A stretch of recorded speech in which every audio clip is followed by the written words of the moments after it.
Hi, Mayor Sandy Roberson, and I want to talk to you today about the just released State Auditor's investigative report on the Rocky Mount financial crisis. And I want to begin by expressing my sincere gratitude to the State Auditor and his team for their extensive work. Their report provides Rocky Mount with critical answers and a clearer understanding of how we arrived at this very difficult moment. And with distance, it's easier to see how the problems developed and escalated. And while it was happening, we knew something was not quite right, and members of City Council continually asked questions in an effort to better understand the city's financial condition. We encountered barriers, incomplete information, and at times misinformation. Before Mr. Rogers was hired under the previous city manager, the city's longtime finance director accepted another position, and several experienced members of that department also departed. The city wanted to allow the next manager to have the privilege to hire this key position of their leadership staff, and the city had engaged a respected national firm to help present a final candidate for review. And Mr. Rogers gained the support of the majority of the city council members, and he was offered the position of manager. As noted in the state audit, eventually the city council was resigned to just trusting that city management, budget, and finance were doing their jobs. To me, that trust was broken, and in his report, the state auditor also confirmed what the city council and manager had previously reported, but he provides greater detail and deeper insight into the causes. As I did with this crisis first discovered in September, I am going to answer your questions we've been asked directly or have seen on social media. My Chief of Staff, Carrie Cox, will assist me by asking the questions. Thank you, Carrie. When did the city's finances begin to falter? They began declining probably in March of 2023. We discovered it when Cheryl Spivey was appointed the new finance director in September. As soon as we knew, as soon as we were aware, we alerted the public, we alerted the local government commission, and the treasurer and everybody who's in state auditor, everybody affiliated with needing to know, as well as the community, as well as the city of Rocky Mount. Discovered problems with the former city manager. Why didn't you just fire him? I don't have the ability. The manager does not. The mayor does not have the ability to hire and fire the manager, nor do I have the power of veto, nor do I have a vote, as I'm constantly reminded. So it took 4 votes of the city council to get to a place where we had to have a conversation with the manager about maybe his departure. Realized there was a financial crisis. What were your next steps? Our next steps were to notify the local government commission, to notify the state auditor, to identify exactly what the problems were, and to come up with a corrective plan to get us down the road. And we did and executed all those things, including communication with the residents of the city of Rocky Mount. Why didn't the city council know about the budgetary crisis sooner? We just didn't know what we didn't know. And once we had a new finance director, and I think really that was the key. Our previous finance director really just was incompetent as it related, in my opinion, to performance of the job, and we didn't know what our cash balances were. The state auditor determined there were a few key contributors to the city's decreased cash and investment balances. What were they? The primary reason was the increase in number of jobs in the city. It went from the time when I became mayor, where we had approximately 813 positions, to 1,023. So the first step was to eliminate a lot of those jobs. And so that's what we did. Second of all, what created the problem was a lot of capital expenditures. In other words, we had not bought a lot of fire trucks, not bought a lot of trash trucks during COVID and other periods of time. And so at some level, we had to go buy those. But it was basically stuff and people. What expenditures increased and how did they affect the budget? Well, it represents cash, right? I mean, and so we had a budget that was disconnected from our actual experience. And what I mean by that, it was not reflective of what we'd actually been doing. Our revenues, or our tax dollars, were overstated by 2%. Our expenses were up by approximately 153%. On the capital items, and our personnel were up over 27%. So you combine all those together and it creates an overspend of somewhere in the $20 to $30 million a year. And so we went about that process, fat, dumb, and happy until again, Cheryl came in and was able to alert the staff and the council on what we were dealing with. Were experienced financial leaders at the helm at the time? There were not. Again, as I indicated in my opinion, we did not have the financial staff that we needed to be able to identify the challenges. I think probably the best example is that our checking account had not been reconciled in 8 months, and that eventually swelled to about 13 months before reconciliations were done. So without that, you just don't know how much cash you have in the checking account. Did the state auditor say that the city council must improve oversight of the city manager and the city's operations? No question about that. That's absolutely something that we need to do and look at analysis as we make decisions going forward. Again, it takes 4 votes to hire and to fire a city manager. The council's job is to set policy and governance. The manager's job is to actually manage the day-to-day affairs of the city, to include cash management and the fiscal components of the city for its health. Did you vote to fire the city manager? I would have, but I don't have a vote. And so with that said, I certainly was instrumental in trying to navigate the crisis that we had in a way that everybody came out as close to a winner as they could. In short, under Mr. Rogers' leadership, personnel costs went up 27% and capital expenditures went up 153%. Did the state auditor find the former city manager had tried to bypass the city council? Clearly, that was the case. In many cases, he bifurcated contracts so that they fell below the minimum threshold requiring council approval.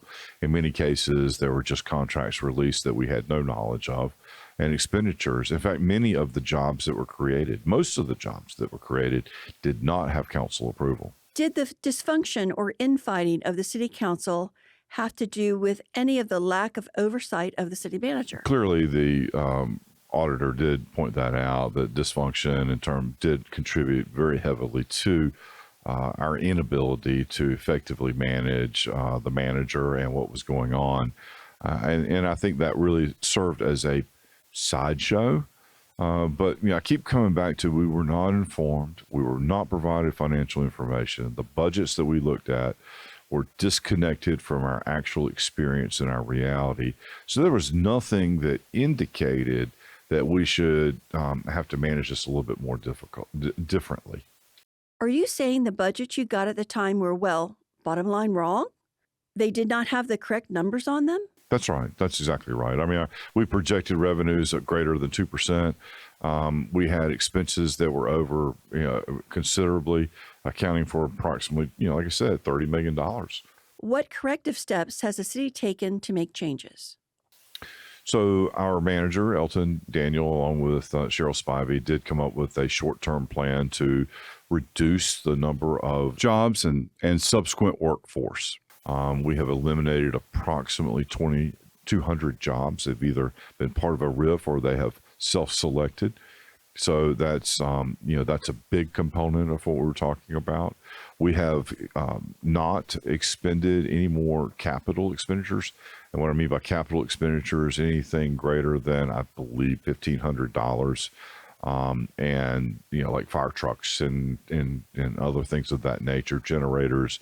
We've suspended any of those expenditures to hold back for as long as we possibly can to keep our cash balances as high as we possibly can. You are one of the proponents of increasing the starting salaries for the Rocky Mount Police Department. Can you please talk a little bit about that? Well, yes. I mean, when I became mayor, the number one issue was safety, and it was from 2019, 2020, 2021, 2022. And then we did increase the base pay for our number of police. Then we had 40 vacancies during that period of time. Those vacancies were filled. The amount of the increase was something that Mr. Rogers did unilaterally. He made that decision on his own. It was not voted on by council, and he set the starting wage at $60,000 per job. And so that represented a very significant increase. Again, there was no discussion on that. So yes, I believe that I certainly was in favor of increasing police salaries and will continue to be, and fire salaries and salaries all over the city of Rocky Mount, because we need those good quality people to help deliver the services that our citizens expect. However, we need to be fiscally responsible about that. And that was what was absent in the particular maneuver that occurred. Could you please talk about the expenditure for 336 and its importance to Rocky Mount? Sure, 336 acres that sit between US 64 and I 95. We've been calling 336 because it's 336 acres. Was something that we have optioned, the city of Rocky Mount has optioned through its development department. And Alan Matthews in particular was a champion of this and needs a shout out. But we have been optioning that land for approximately 15 years. And we finally found a master developer that we believed were going to bring some additional jobs, in particular casino development, to the area.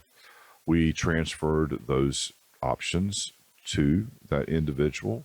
The legislation did not pass. It was clear that that development was not going to occur, but all of the options were going to expire December 31 of that year. Now, keep in mind that this really happened in November, so we did not have enough time to renew options. We realized that we were not going to be able to renew the options, and so the only way to be able to keep that land together and maintain control was going to be to acquire the land. It worked out to be about $49,000 an acre on average for a total of approximately $17 million. We went to the bank, and the bank said that that land was worth at least that plus. And so they gave us a line of credit, and we closed on the land on each one of those options. However, that put our balance sheet underwater, and it was something that the LGC, the local government commission, specifically the state treasurer, had issue with. The reason I had issue with it is because it is a demand note, again, putting our balance sheet underwater. So we went back before the LGC and said, hey, look, we need to finance this over a 5-year period of time. They granted that. So the point of my telling you that story twofold. One, we didn't have enough time to really buy the land in a way that would really be kosher as far as the LGC occurred. We didn't break the law. We went back, we financed it, and every step along the way, we communicated with the LGC what our intentions were, what we were going to do to have it. We felt like that this land makes a big difference in terms of creating live, work, play environments within the city of Rocky Mount, and will have a significant impact on us for the next, 50 years or so. What is the status right now? So the status right now is that we own the land. We have financed that over a period of time. And we are looking for a master developer to partner with us to be able to create that kind of live, work, play environment that we would hope to be able to present to our folks.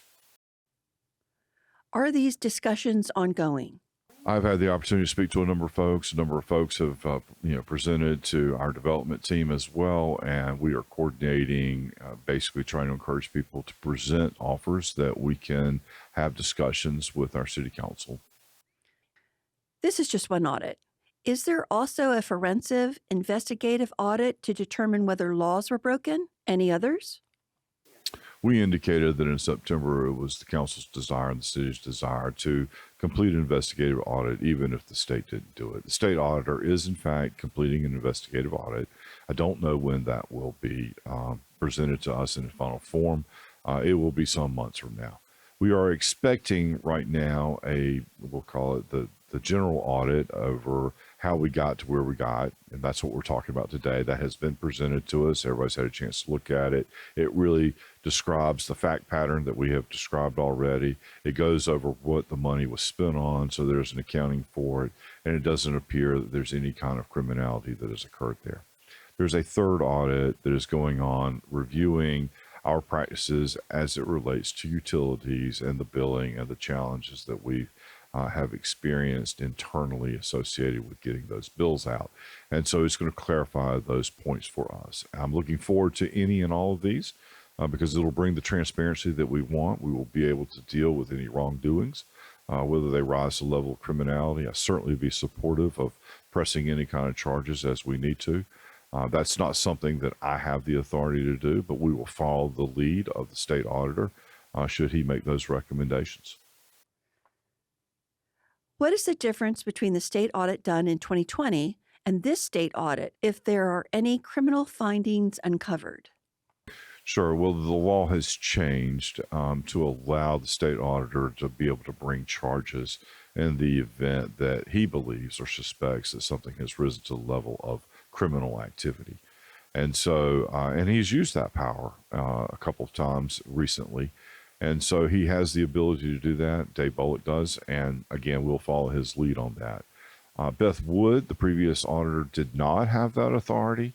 And so that's an important distinction to note.